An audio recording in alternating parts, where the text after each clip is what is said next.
राधा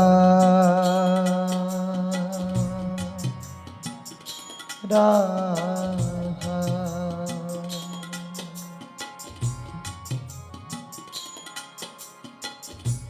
इतनो तो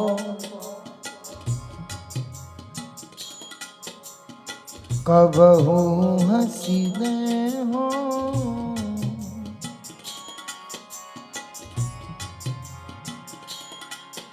इतना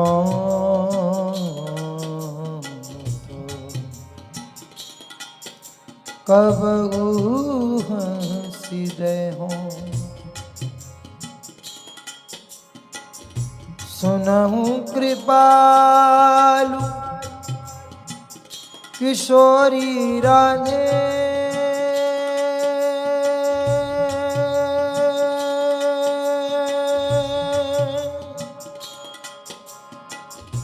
सुनहु कृपा